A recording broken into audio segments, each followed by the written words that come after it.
Bonjour. Bienvenue pour notre 4e marche ensemble. Lors de notre dernière promenade, nous avons marché dans un endroit terrifiant. Nous avons calculé qu'un seul kalpa dure 1,6 billion d'années. 100 fois l'âge de notre univers.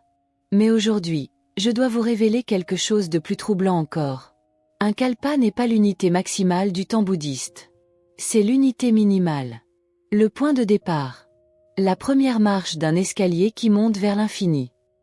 Les textes nous parlent d'êtres qui vivent dans le royaume sans forme, le plus élevé des mondes de méditation. Leur durée de vie ? 80 000 kalpas. 80 000 fois 1,6 billion d'années. Essayez de concevoir ce nombre. Votre esprit ne peut pas. Le mien non plus. C'est au-delà de toute compréhension humaine. Et pourtant, les sutras nous disent ceci. Même ces êtres aux vies inimaginablement longues finissent par mourir. Et renaître. Et mourir encore. Alors aujourd'hui, je veux vous poser une question plus terrifiante que celle du temps lui-même. Pendant ces océans infinis de kalpas, pendant ces éternités empilées les unes sur les autres, que faisions-nous exactement? Quelle est cette activité si absorbante, si puissante, qu'elle peut remplir 80,000 kalpas sans jamais s'arrêter? La réponse se trouve dans une conversation. Une conversation qui a eu lieu il y a 2,500 ans, entre un maître mourant et son disciple le plus fidèle. Son nom était Ananda. Cela signifie joie, ou félicité. Pendant 25 ans, Ananda a été l'ombre du Bouddha. Pas simplement un disciple. Pas simplement un assistant. Une ombre. Partout où le Bouddha allait, Ananda le suivait. Chaque enseignement, chaque sutra, chaque parabole, Ananda les entendait tous. Sa mémoire était légendaire. On dit qu'il pouvait réciter tous les enseignements du Bouddha mot pour mot. Des milliers de sutras. Des dizaines de milliers de vers. Tout était stocké dans son esprit, parfaitement préservé. Les autres disciples le respectaient. Certains l'enviaient même. Après tout, qui d'autre avait passé autant de temps si près du maître éveillé? Et puis, un jour, Ananda a dit quelque chose. Le Bouddha venait d'expliquer le Pratyasamudda, la production conditionnée, ou ce que nous appelons aussi les 12 liens de la coproduction. C'est la carte complète de la façon dont nous restons piégés dans le cycle de la souffrance. Après l'enseignement, Ananda s'est levé. Et avec une voix pleine de confiance, il a déclaré « Vénéré du monde, la production conditionnée semble vraiment profonde. Mais pour moi, elle apparaît aussi claire et facile à comprendre qu'une route bien tracée. » Claire. Facile. Comme une route bien tracée. Imaginez ce moment. 25 ans d'études. Tous les sutras mémorisés. Toutes les méditations pratiquées. Et maintenant, cette déclaration de compréhension totale. Les autres disciples ont dû hocher la tête. Bien sûr, Ananda comprenait. Comment pourrait-il ne pas comprendre, après tout ce temps?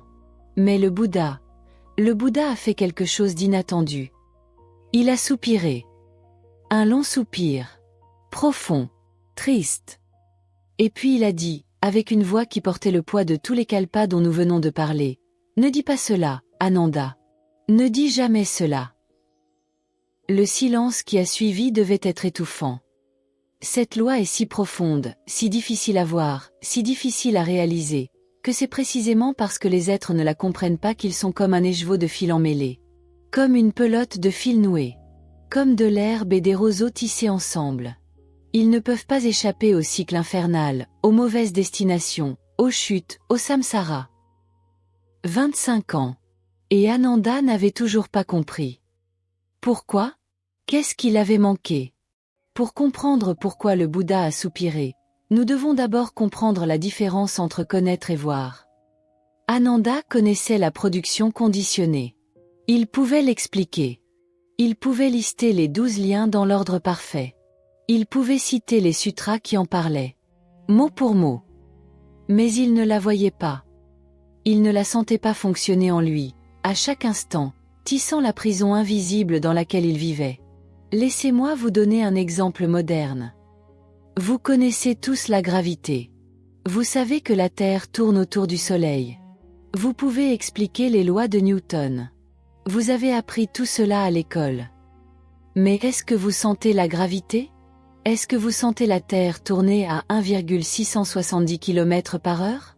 Est-ce que vous sentez notre planète voler autour du Soleil à 107,000 km par heure? Non. Vous êtes assis tranquillement. Tout semble immobile. C'est la différence entre connaître et voir. Ananda connaissait les 12 liens. Mais il ne voyait pas comment, à chaque instant de sa vie pendant ses 25 ans, il était piégé dans leur roue. Il ne voyait pas comment son attachement même au Bouddha était un lien. Il ne voyait pas comment sa fierté d'avoir tout mémorisé était un lien. Il ne voyait pas comment sa certitude d'avoir compris était le lien le plus fort de tous. Le Bouddha a soupiré parce qu'il savait ce qu'Ananda ne savait pas encore. Il savait que comprendre intellectuellement les 12 liens ne brise pas les 12 liens. C'est comme comprendre intellectuellement que vous êtes dans une prison. Cette compréhension, à elle seule, n'ouvre pas la porte. Et le Bouddha savait autre chose. Quelque chose de plus triste encore. Il savait qu'il allait bientôt mourir. Et qu'Ananda, malgré 25 ans passés dans son ombre, n'était toujours pas libéré. Il allait laisser son disciple le plus proche toujours enchaîné. Mais enchaîné à quoi exactement? C'est là que nous devons revenir au kalpa. À ces 80,000 kalpas dont nous avons parlé au début. Parce que les kalpas ne sont pas simplement une mesure du temps. Les kalpas sont la toile. Le canevas vide. L'océan infini dans lequel nous nageons. Et les 12 liens? Ce sont les vagues de cet océan. Les courants qui nous emportent. La tempête qui ne s'arrête jamais. Pendant 1,6 billion d'années, un seul kalpa, ces 12 rouages tournent. Et tournent. Et tournent. Pendant 80,000 kalpas, la roue ne s'arrête pas. À moins que quelqu'un ne la voie vraiment. Et qu'il l'arrête. Permettez-moi maintenant de vous offrir une image. Une métaphore pour comprendre la relation entre les kalpas et les 12 liens. Imaginez un canevas. Une toile immense. Si immense qu'elle s'étend au-delà de l'horizon. Au-delà des galaxies. Au-delà de tout ce que votre esprit peut concevoir. Cette toile, c'est le kalpa. C'est ces 1,6 billion d'années dont nous avons parlé. C'est l'espace même du temps. Et maintenant, imaginez que sur cette toile, quelqu'un dessine. Encore et encore. Le même motif. Le même dessin. Des millions de fois. Des milliards de fois. Le dessin se superpose sur lui-même jusqu'à ce que vous ne puissiez plus voir la toile en dessous. Ces dessins répétés, obsessifs, infinis, ce sont les 12 liens. C'est ce que nous faisons pendant les kalpas. Vous vous souvenez de notre dernière promenade? Nous avons parlé de ce rocher de 16 km. Un morceau de soie le frotte une fois tous les 100 ans. Quand le rocher est complètement usé, un kalpa est passé. Mais voici ce que je ne vous ai pas dit alors. Pendant que ce rocher est frotté, pendant ces 1,6 billion d'années, pendant que la soie touche imperceptiblement la pierre encore et encore, que faisons-nous? Nous ne sommes pas assis tranquillement à regarder le rocher s'user. Non. Nous sommes occupés. Terriblement occupés. À répéter les mêmes patterns. Les mêmes erreurs. Les mêmes attachements. Les mêmes souffrances. Le rocher finit par disparaître. La soie fait son œuvre. Lentement, mais sûrement, la pierre s'use. Mais les 12 liens? Ils ne s'usent pas. Ils ne disparaissent pas avec le temps. Pourquoi? Parce qu'ils créent leur propre énergie. Leur propre momentum. Les bouddhistes appellent cela la force karmique. En sanskrit, karma vega. L'élan du karma. C'est comme une roue qui tourne. Au début, vous devez la pousser. Mais une fois qu'elle a de l'élan, elle continue à tourner toute seule. Elle tourne de plus en plus vite. Et même quand vous essayez de l'arrêter, elle continue, portée par son propre mouvement. Les 12 liens sont cette roue. Chaque action crée une habitude. Chaque habitude renforce un pattern. Chaque pattern génère plus d'actions. La roue accélère. Elle tourne si vite que vous ne voyez même plus les rayons individuels. Tout devient un flou continu. Et voilà le plus terrifiant. Cette roue tourne depuis des kalpas. Depuis 80,000 kalpas pour certains êtres. Elle a accumulé un momentum que vous ne pouvez même pas imaginer. Le rocher de 16 km? Il finira par être réduit en poussière. Mais cette roue, elle ne ralentit jamais d'elle-même. Jamais. C'est ce qu'Ananda n'avait pas compris. Il pensait qu'il suffisait de connaître les 12 liens pour qu'il s'arrête. Comme si comprendre la gravité pouvait vous faire voler. Mais le Bouddha savait la vérité. Une vérité qu'il avait découverte sous l'arbre de la Bodhi, après 6 ans de recherche acharnée. La roue ne s'arrête pas parce que vous la comprenez. Elle s'arrête seulement quand vous cessez de la nourrir. Quand vous cessez de lui donner de l'énergie. Quand vous voyez chaque rayon individuel et que vous refusez de le pousser. Mais pour cela, vous devez d'abord voir la roue. Vraiment la voir. Pas dans un livre. Pas dans un enseignement. Mais en vous. À chaque instant. Alors regardons cette roue. Vraiment. En détail. Les bouddhistes l'appellent le Bhavachakra. La roue de l'existence. Ou plus simplement, les 12 liens de la coproduction conditionnée. 12 rayons. 12 étapes. 12 façons dont nous tissons notre propre prison, instant après instant, vie après vie, kalpa après kalpa. Je ne vais pas toutes les détailler aujourd'hui. Ce serait comme essayer de boire l'océan en une gorgée. Au lieu de cela, je veux que vous voyiez 3 de ces liens. Les 3 qu'Ananda avait manqué. Les 3 qui sont les plus actifs en ce moment même, pendant que vous écoutez ces mots.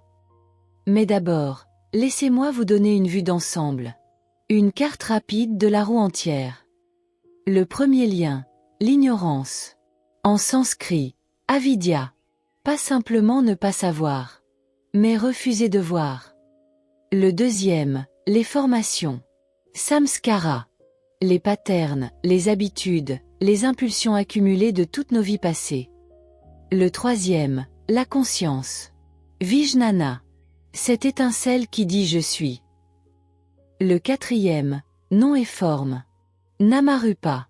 Le corps et l'esprit se cristallisant ensemble. Le cinquième, les 6 sens. Sadayatana. Les portes par lesquelles le monde entre.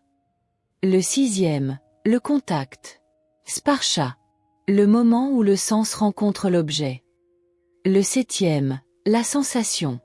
Vedana. Agréable, désagréable ou neutre. Le huitième, le désir. Trishna. Cette soif, cette envie qui s'élève. Le neuvième, l'attachement. Upadana. Quand le désir se solidifie en saisie. Le dixième, le devenir. Bhava. Le processus de devenir quelque chose, quelqu'un. Le onzième, la naissance. Jati. Pas seulement physique. Chaque instant, une nouvelle naissance. Le douzième, vieillesse et mort. Jaramarana. Et la roue recommence. 12 liens. Chacun cause le suivant. Le suivant renforce le précédent. Une boucle parfaite. Un cercle sans début ni fin. Et voici ce qui est crucial à comprendre. Cette roue n'est pas quelque chose qui vous arrive. C'est quelque chose que vous faites. À chaque instant. Sans même le savoir. Vous pensez que vous vivez votre vie librement. Que vous prenez des décisions. Que vous êtes en contrôle. Mais le Bouddha dit, non. Vous tournez la roue. Encore et encore. Automatiquement. Compulsivement. Regardez votre journée. N'importe quelle journée. Vous vous réveillez. Votre téléphone est à côté de votre lit. Vous le prenez. Automatiquement. Sans réfléchir. Ignorance. Vous ne voyez pas ce que vous faites. Formation. L'habitude de vérifier votre téléphone s'est formée au fil de milliers de matins. Conscience. Je suis éveillé. Les 6 sens. Les yeux voient l'écran.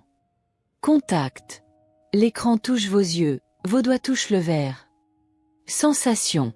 Agréable de voir des notifications. Désagréable s'il n'y en a pas. Désir.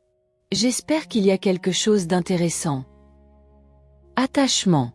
Vous ne pouvez pas lâcher le téléphone. Vous scrollez. Encore et encore. Devenir. Vous devenez quelqu'un qui attend des likes, des messages, de la validation. Naissance. Chaque notification crée une nouvelle version de vous. Excité. Déçu.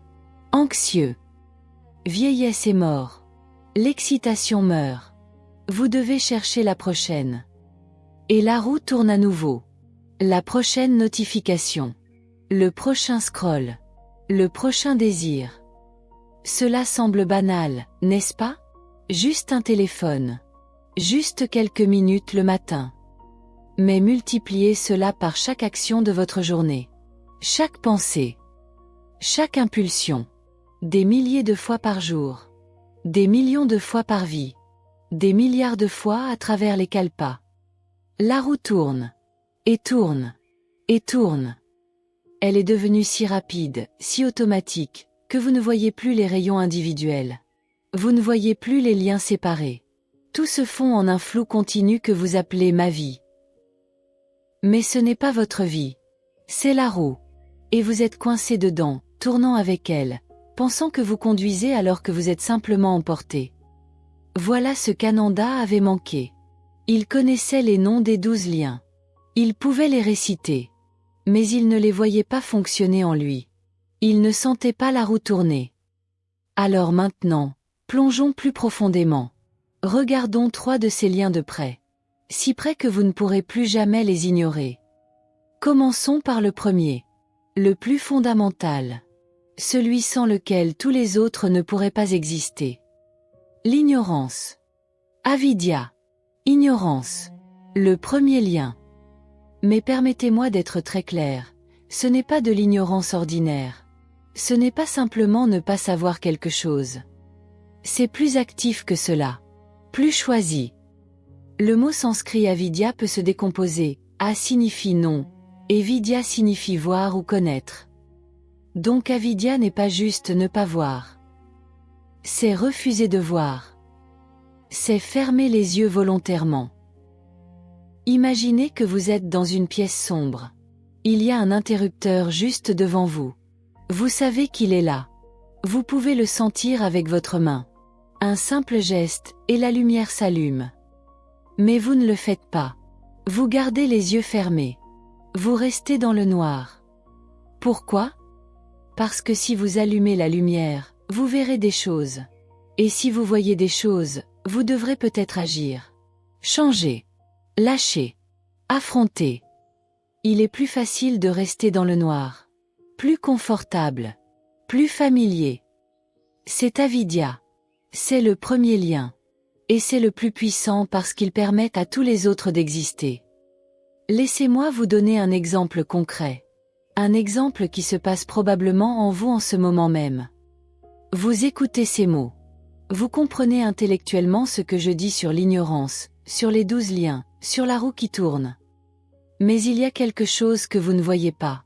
Ou plutôt, quelque chose que vous choisissez de ne pas voir. Vous ne voyez pas votre propre attachement à l'idée d'être quelqu'un qui comprend. Quelqu'un qui écoute des enseignements bouddhistes profonds. Quelqu'un qui est sur un chemin spirituel.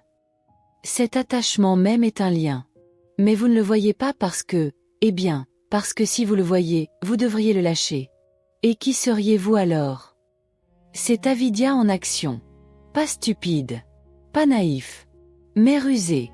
Subtil. Se cachant précisément dans ce que vous pensez être votre compréhension. Le Bouddha a dit quelque chose de radical sur l'ignorance. Il a dit qu'elle n'a pas de commencement. Pensez-y. Pas de commencement. Vous pourriez demander, quand ai-je commencé à être ignorant? Et le Bouddha répondrait, cette question elle-même vient de l'ignorance. Parce que l'ignorance n'est pas quelque chose qui vous est arrivé un jour. Ce n'est pas comme si vous étiez éveillé, et puis soudainement vous êtes devenu ignorant. L'ignorance est primordiale. Elle est là depuis toujours. Depuis des kalpas incalculables. Depuis si longtemps que la question quand a-t-elle commencé n'a pas de sens. C'est terrifiant, n'est-ce pas? Vous voulez une histoire. Un début. J'étais pur, puis je suis tombé. C'est rassurant. Cela signifie que vous pouvez retrouver cet état pur. Mais le Bouddha dit, non. Il n'y a jamais eu d'état pur que vous avez perdu. Il y a seulement eu l'ignorance, tournant et tournant à travers les kalpas. Sauf que si l'ignorance n'a pas de commencement, elle peut avoir une fin. C'est l'unique bonne nouvelle dans tout cela. L'ignorance n'est pas votre nature fondamentale. Ce n'est pas qui vous êtes vraiment. C'est juste un pattern, une habitude, une façon de ne pas regarder qui est devenue si automatique que vous pensez que c'est vous. Mais ce n'est pas vous. Et le simple fait de voir cela, vraiment le voir, pas juste le comprendre intellectuellement, c'est déjà commencer à ouvrir les yeux. Ananda connaissait l'ignorance. Il pouvait expliquer Avidya. Il pouvait citer les sutras qui en parlaient. Mais pendant 25 ans, il n'a pas vu sa propre ignorance. Il n'a pas vu comment, à chaque instant qu'il passait aux côtés du Bouddha, il fermait les yeux sur quelque chose de crucial. Il s'attachait à être le disciple parfait, le mémorisateur parfait, celui qui comprenait tout. Et cet attachement était sa prison invisible, tissée par l'ignorance, renforcée par l'habitude, tournant dans la roue des kalpas.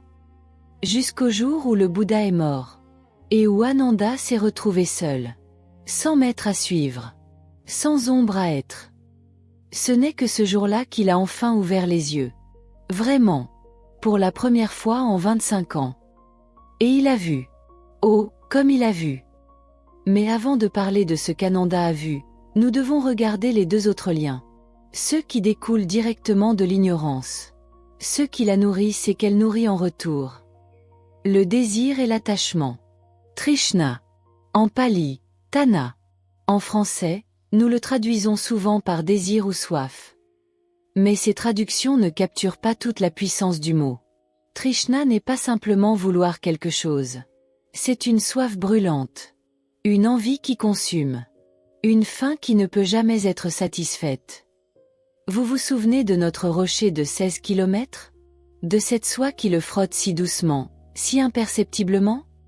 Le Bouddha utilise cette image pour nous montrer combien de temps dure un kalpa. Mais il y a une autre leçon cachée dans cette métaphore. La soie est douce. Plus douce que presque tout. Vous pouvez à peine sentir son contact. C'est agréable. Plaisant. Pas menaçant du tout. Et pourtant, donné assez de temps, cette soie si douce use un rocher de 16 kilomètres jusqu'à ce qu'il n'en reste rien. Trishna est comme cette soie. Le désir est doux. Séduisant. Il ne ressemble pas à une prison. Il ressemble à un plaisir. Une promesse. Une possibilité. Mais donné assez de temps, disons, 80,000 kalpa, ce désir si doux vous use complètement. Pas le rocher. Vous. Laissez-moi vous parler des 3 types de Trishna. Le Bouddha était très précis à ce sujet. Le premier type, Kamatrishna. Le désir pour les plaisirs sensuels. Ce n'est pas seulement sexuel, bien que cela l'inclue. C'est tout plaisir que vous cherchez à travers vos sens. Le goût d'un bon vin. La sensation d'un tissu luxueux. L'odeur d'un parfum. Le son de la musique que vous aimez. La vue de quelqu'un que vous trouvez beau. Vous pensez peut-être, mais qu'y a-t-il de mal à apprécier ces choses? Rien. Le Bouddha ne dit pas que le plaisir est mauvais. Il dit que le désir pour le plaisir, la soif de celui-ci, l'envie compulsive de l'obtenir encore et encore, c'est ce qui crée la souffrance. Parce que chaque plaisir sensoriel finit. Le vin est bu. Le tissu s'use. Le parfum s'évapore. La musique se termine. La beauté vieillit. Et quand cela se termine, que faites-vous? Vous cherchez le prochain plaisir. Encore. Et encore. La roue tourne. Le deuxième type, Bhavatrishna. Le désir d'exister. De devenir. C'est plus subtil. C'est le désir d'être quelqu'un. D'avoir une identité. D'exister d'une certaine manière. Vous voulez être reconnu. Respecté. Admiré. Vous voulez que votre vie ait un sens. Que votre existence compte. Que vous laissiez une marque. Ce désir est si profond, si fondamental, que vous le remarquez à peine. Il semble juste, naturel. Évident. Mais le Bouddha pose une question radicale. Pourquoi? Pourquoi cette soif d'être, d'exister, de devenir? D'où vient-elle? Elle vient de l'ignorance. De ne pas voir que ce vous que vous voulez faire exister, que vous voulez faire devenir quelque chose, ce vous est déjà une construction. Une illusion. Un pattern temporaire qui se dissoudra. Et pourtant, à travers des kalpas innombrables, vous continuez à vouloir être. À vouloir devenir. Encore et encore. Vie après vie. Le troisième type, Vibhava-trishna. Le désir de ne pas exister. D'échapper. De disparaître. Celui-ci peut sembler être l'opposé des deux premiers. Mais le Bouddha dit que c'est juste l'autre face de la même pièce. Quand vous êtes épuisé par le plaisir et déçu par l'existence, vous voulez arrêter. Vous ne voulez plus sentir. Plus être. Plus exister. Vous voulez dormir. Vous oubliez. Vous échappez dans l'alcool, les drogues, la distraction, ou simplement le néant. Mais ce désir de non-existence est toujours un désir. C'est toujours Trishna. C'est toujours la soie qui frotte le rocher. Ces trois types de désirs, pour le plaisir, pour l'existence, pour la non-existence, tissent ensemble une prison. Mais voici ce qui est crucial à comprendre. Cette prison ne ressemble pas à une prison. Elle est faite de soie. Douce. Belle. Séduisante. Imaginez des fils de soie dorée, brillant dans la lumière. Des milliers de fils. Des millions. Chacun si fin que vous pouvez à peine le voir. Chacun si doux que vous aimez sa sensation. Vous voyez un objet désirable. Un fil se forme, vous connectant à cet objet. Le fil est agréable. Il vibre avec anticipation, avec possibilité. Vous voulez être reconnu. Un autre fil se forme, vous connectant à l'image de vous-même que vous voulez projeter. Vous voulez échapper à la douleur. Un fil se forme vers le sommeil, l'oubli, la distraction. Fil après fil. Instant après instant. Jour après jour. Vie après vie. Kalpa après kalpa. Et lentement, imperceptiblement, ces fils s'accumulent. Des milliers deviennent des millions. Des millions deviennent des milliards. Jusqu'à ce que vous soyez complètement enveloppé. Complètement lié. Dans une cage de soie dorée si serrée que vous ne pouvez plus bouger. Mais vous ne le réalisez pas. Parce que la soie est si douce. Si agréable. Vous pensez que vous êtes libre parce que la cage est belle. C'est Trishna. C'est le 8e lien de la chaîne. Ananda connaissait Trishna. Il pouvait expliquer les trois types. Il pouvait réciter les sutras qui en parlaient. Mais il ne voyait pas ses propres fils de soie. Il ne voyait pas comment son désir d'être le disciple parfait, son désir de tout comprendre, son désir de rester dans l'ombre sur du Bouddha, comment tous ces désirs tissaient sa cage. Les fils étaient trop beaux, trop doux, trop séduisants. Et ils menaient directement au lien suivant.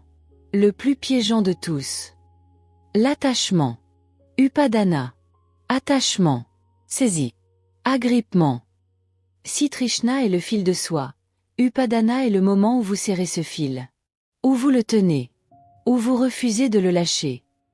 Le Bouddha fait une distinction claire entre ces deux. Le désir et l'envie. L'attachement et la saisie.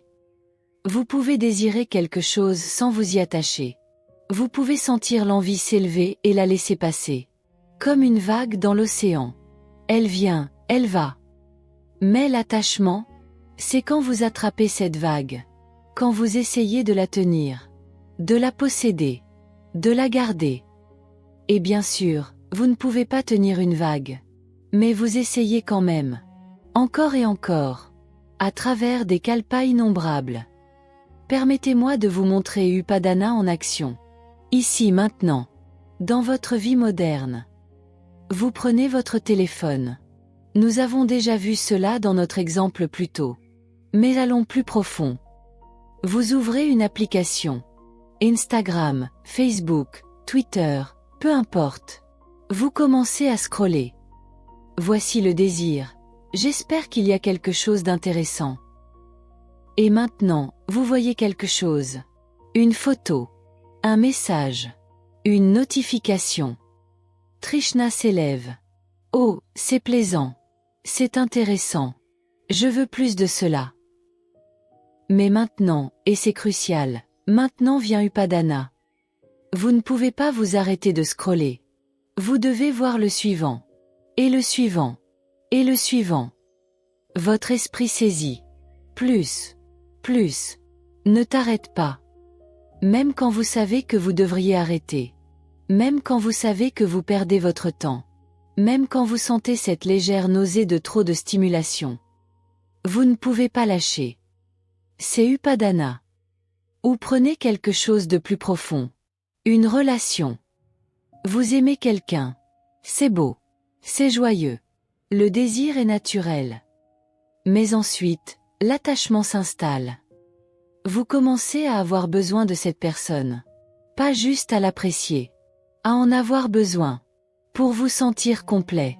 Pour vous sentir en sécurité. Pour vous sentir valable. Vous commencez à avoir peur. Et si cette personne me quitte? Et si elle ne m'aime plus? Cette peur elle-même est un signe d'Upadana. Vous vous agrippez.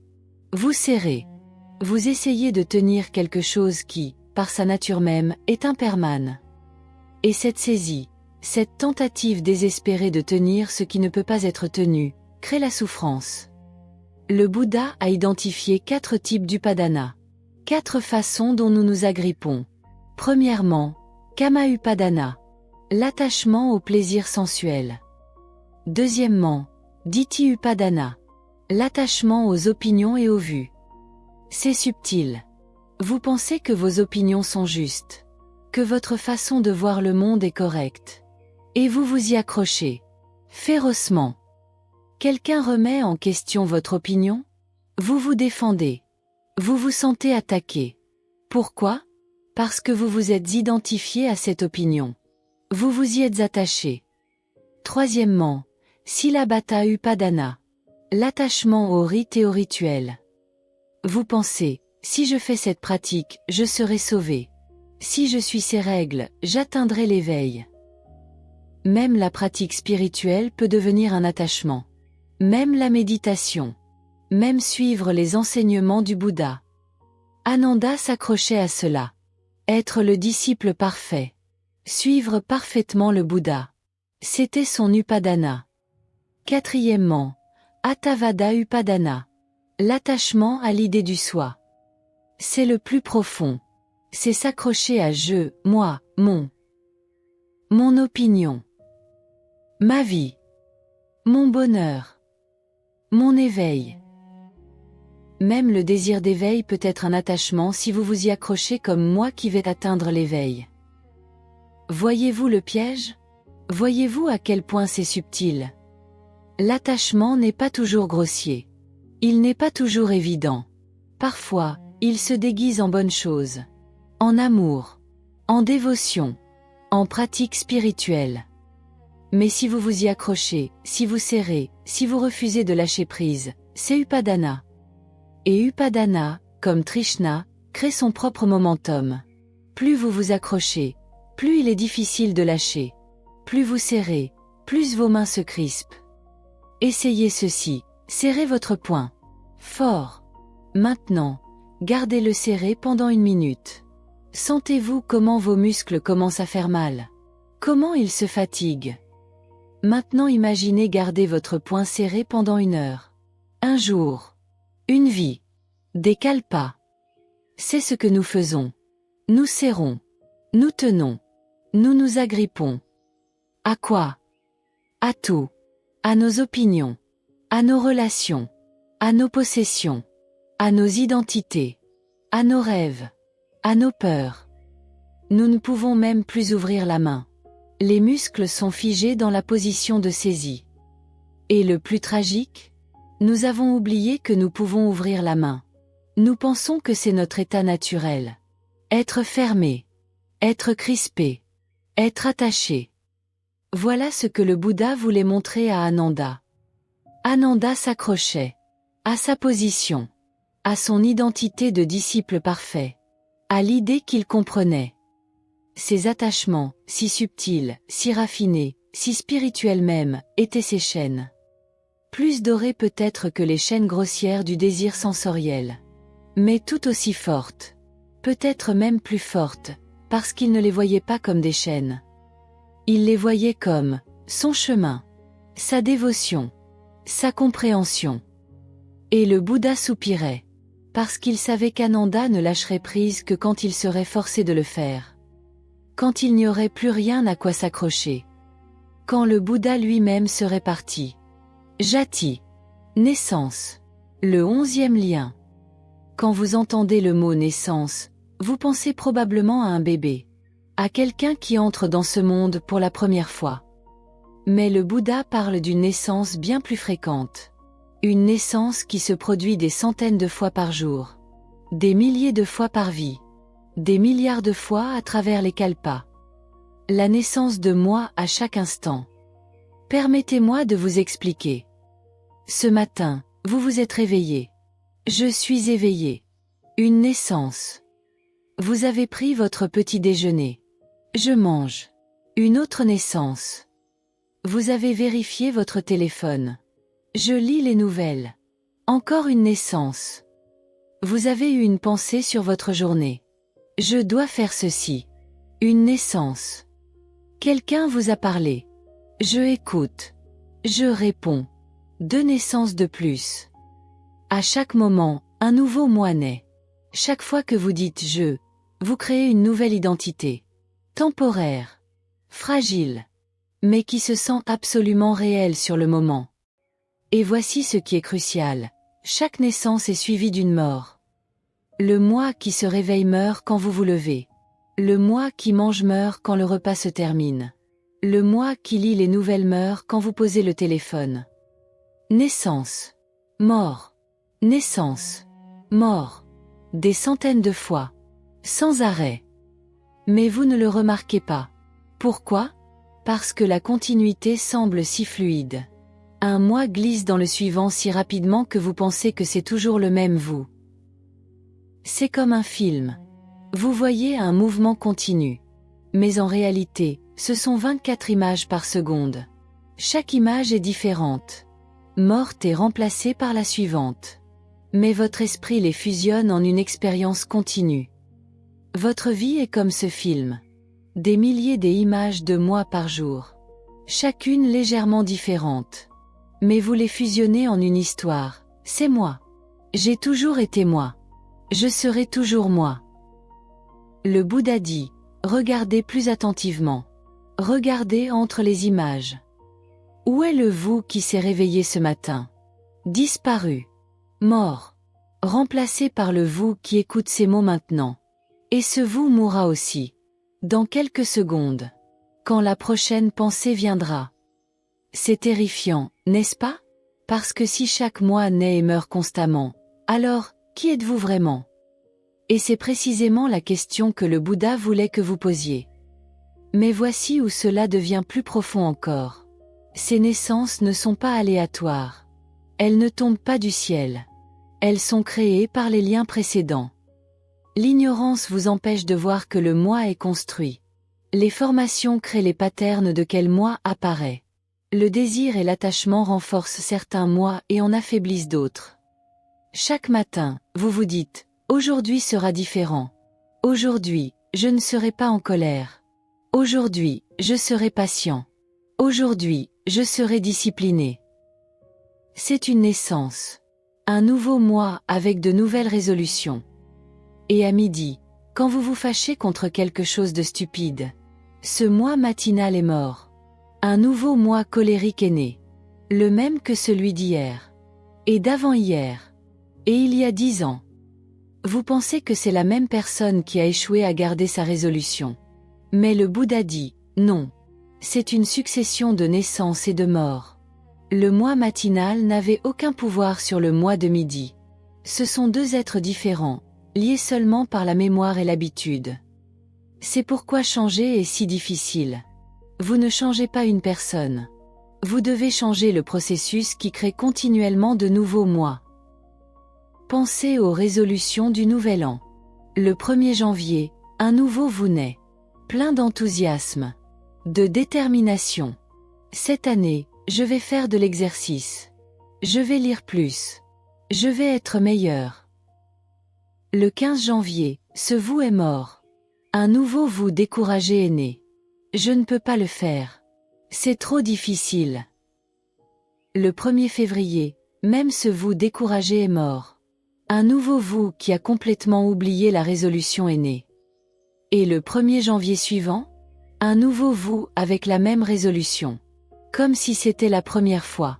Comme si les années précédentes n'avaient jamais existé. Ce cycle a tourné pendant des kalpas. Littéralement. Vous avez fait des résolutions dans des vies innombrables. Vous les avez brisées dans des vies innombrables. Et vous avez oublié dans des vies innombrables. Parce que chaque vous pense qu'il est le premier. Qu'il est différent. Qu'il peut finalement réussir là où tous les vous précédents ont échoué. Mais tant que le processus reste le même, le résultat reste le même. Naissance. Espoir. Échec. Mort. Oubli. Renaissance. Le cycle continue.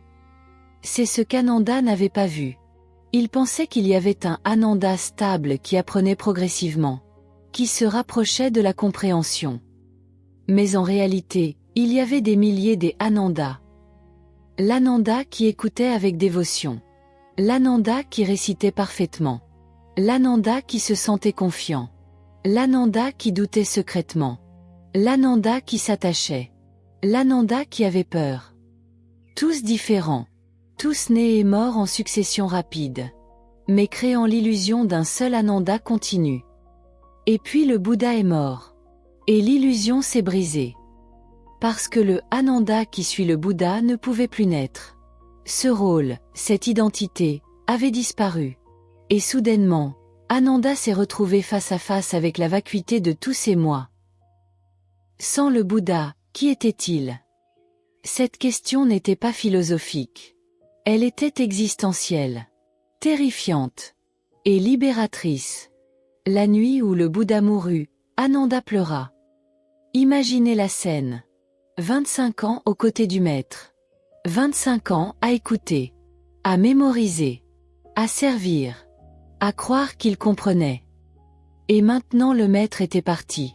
Et Ananda réalisait avec horreur, je ne suis toujours pas éveillé. Les textes disent qu'il s'accrocha à un pilier et pleura amèrement. Le maître part trop tôt. Je ne suis pas encore libéré. Mais quelque chose d'extraordinaire se passa dans ce moment de désespoir total. Pour la première fois en 25 ans, Ananda était seul. Complètement seul. Pas de Bouddha à suivre. Pas d'enseignement à mémoriser. Pas de rôle à jouer. Juste. Ananda. Nu. Sans défense. Face à lui-même. Et c'est précisément ce dont il avait besoin. Les autres moines se réunirent pour le premier concile. Pour réciter tous les enseignements du Bouddha avant qu'ils ne soient oubliés. Et bien sûr, il voulait qu'Ananda soit là. Lui seul connaissait tous les sutras par cœur. Mais il y avait un problème. Le concile était réservé aux aras. Aux êtres pleinement éveillés. Et Ananda ne l'était pas. Les moines lui dirent, « Ananda, tu ne peux pas participer tant que tu n'as pas atteint l'éveil. » C'était la nuit avant le concile. Ananda médita toute la nuit. Désespérément. Intensément. Essayant d'atteindre l'éveil par la force pure de volonté. Mais plus il essayait, plus l'éveil s'échappait. C'était comme essayer d'attraper l'eau avec un poing fermé. Plus vous serrez, plus elle fuit. Finalement, épuisé, juste avant l'aube, Ananda abandonna. Il se dit, je ne peux pas le faire. Je ne serai jamais un ara. J'ai échoué. Et il se prépara à se coucher. Les textes disent que c'est à ce moment précis, entre le moment où il a décidé d'abandonner et le moment où sa tête a touché l'oreiller, qu'Ananda a atteint l'éveil complet. Pas en essayant, mais en lâchant prise. Pas en saisissant, mais en libérant. Pas en devenant un ara, mais en cessant d'essayer d'en devenir un. À ce moment, Ananda vit enfin ce qu'il avait manqué pendant 25 ans. Il vit que tous ces Ananda, le mémorisateur, le dévot, l'assistant parfait, n'étaient que des constructions. Des naissances et des morts successives. Des rôles joués sur la scène des kalpas. Il vit que son attachement même au Bouddha avait été une chaîne. Une belle chaîne en or. Mais une chaîne quand même. Il vit que sa fierté d'avoir tout mémorisé était un lien. Que sa certitude d'avoir compris était un lien. Que même son désir d'être un bon disciple était un lien. Et en voyant tout cela, en le voyant vraiment pas juste intellectuellement, les liens se brisèrent. Pas parce qu'il les avait forcés à se briser, mais parce qu'il avait cessé de les nourrir. La roue s'arrêta. Pas parce qu'il l'avait arrêtée, mais parce qu'il avait cessé de la pousser. Le lendemain matin, Ananda se présenta au concile. Les moines le regardèrent et surent immédiatement. Son visage avait changé. Ses yeux avaient changé. Il était un ara. Et pendant les jours suivants, Ananda récita tous les enseignements du Bouddha. Parfaitement. Chaque sutra. Chaque vers. Tout préservé dans sa mémoire impeccable. Mais maintenant, ce n'était plus une performance. Ce n'était plus un attachement. C'était simplement un service. Une offrande. Un dernier cadeau au maître qui était parti. Alors, qu'est-ce que cela signifie pour nous? Pour vous qui écoutez ceci maintenant, laissez-moi être très honnête avec vous. 1,6 billion d'années. Un seul kalpa. Et des êtres qui vivent 80,000 kalpas. Pendant tout ce temps inimaginable, nous avons tourné dans la roue. Les 12 liens ont tissé notre prison. Encore et encore et encore. C'est terrifiant. C'est accablant. C'est une prison infinie. Les liens ne s'usent pas avec le temps comme un rocher. Ils créent leur propre énergie. Leur propre momentum. Ils semblent impossibles à briser. Trishna, ce désir doux comme la soie, vous attrape en 30 secondes. Upadana, cet attachement, vous tient plus serré qu'aucune chaîne de métal. Jati, cette naissance constante de moi, crée l'illusion qu'il y a quelqu'un à sauver, quelqu'un à libérer. Mais il y a une fissure dans tout cela. Une ouverture. Une possibilité. Et c'est ceci, en ce moment même, en écoutant ces mots, vous voyez la roue. Pas parfaitement. Pas complètement. Mais vous la voyez. Un peu. Vous voyez comment vous vérifiez votre téléphone automatiquement. Comment vous vous accrochez à des identités. Comment des milliers de vous naissent et meurent chaque jour. Ananda connaissait tout cela intellectuellement pendant 25 ans. Mais il ne le voyait pas en lui. Vous, maintenant, vous commencez à le voir. Pas juste à le savoir. Mais à le voir. Et ce voir, aussi petit soit-il, est déjà une fissure dans la roue. Le 16 km rocher se use en 1,6 billion d'années. Mais une chaîne peut se briser en un instant. Comme celle d'Ananda. Quand vous cessez de la nourrir. Vous ne pouvez pas forcer l'éveil. Ananda a essayé toute la nuit et a échoué. Mais vous pouvez cesser de nourrir les liens. Vous pouvez voir quand Avidya ferme vos yeux. Vous pouvez voir quand Trishna s'élève. Vous pouvez voir quand Upadana saisit. Et à chaque fois que vous voyez, vous ne poussez pas la roue à ce moment-là. Un instant de non-pousser. Puis un autre. Puis un autre. Cela semble petit. Insignifiant. Comparé aux 80,000 kalpas. Mais le Bouddha a dit quelque chose de radical. Il a dit que l'illumination peut arriver en un instant. En un seul instant de voir parfaitement. Parce que les kalpas ne sont que du temps. Et les 12 liens ne sont que des patterns. Et les patterns, aussi anciens soient-ils, aussi puissants soient-ils, ne sont que des patterns. Ils n'ont pas de substance réelle. Ils n'ont pas de pouvoir intrinsèque. Ils existent seulement parce que vous continuez à les créer, instant après instant. Le jour où vous arrêtez, ils s'arrêtent. Ananda a pleuré quand le Bouddha est mort. Mais ses larmes ont brisé quelque chose. Son attachement. Sa dépendance. Son identité. Et dans cet espace vide, l'éveil est entré. Peut-être que vous n'avez pas besoin d'attendre la mort de votre maître. Peut-être que vous n'avez pas besoin de méditer toute la nuit. Peut-être que vous avez juste besoin de voir. Vraiment voir.